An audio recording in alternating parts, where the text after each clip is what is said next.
بسم اللہ الرحمن الرحیم۔ السلام علیکم۔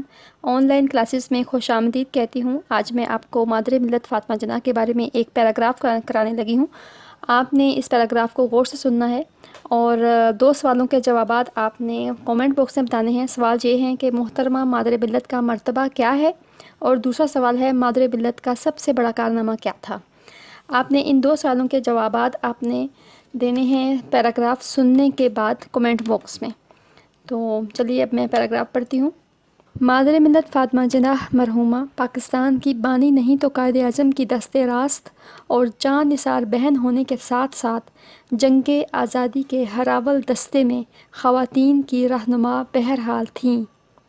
بلند کردار، جفاکش بہن، گھر کی 4 دیواری میں عظیم بھائی کی محافظ و نگہبان، ذہنی سکون اور کار سیاست و قیادت میں معاون، میدان عمل میں مسلم خواتین کے لیے نشان عزم و استقلال، جہاد حریت کے ہر مرحلے میں انہیں بھائی کا آئینہ دیکھا گیا۔ وہی ہمت و جرأت، وہی خلوص و جفاکشی، ملت پر قربان اور اصولوں پر ثابت قدمی۔ لوگ ان سے محبت بھی کرتے تھے اور ان کے ادب و احترام میں کوئی دقیقہ فروغ گذاشت نہ ہونے دیتے تھے۔ قیام پاکستان کے بعد محترمہ فاطمہ جناح نے ایک مثالی ماں کی طرح ملک و ملت کے لیے محنت کی۔ ہر وقت مصروف عمل، ہمہ وقت چوکس، صبح و شام، نظریہ، مقصد اور شاندار نتائج کی نگہداشت، ہر جگہ سائے کی طرح بھائی کے ساتھ اور ہر مرحلے میں قوم کی ہم آواز۔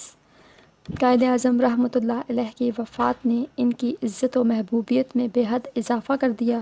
مرد و زن، چھوٹے بڑے ان سے آرزوئیں وابستہ کر چکے تھے، اور وہ بھی ہر تقریب اور ہر مناسب موقع پر قوم سے بات کرتی تھیں۔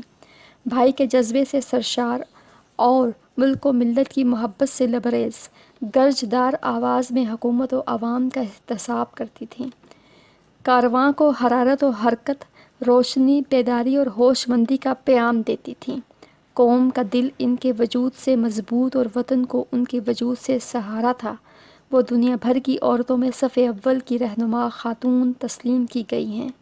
اللہ تعالیٰ ان پر رحمتوں کے پھول برساتا رہے، آمین۔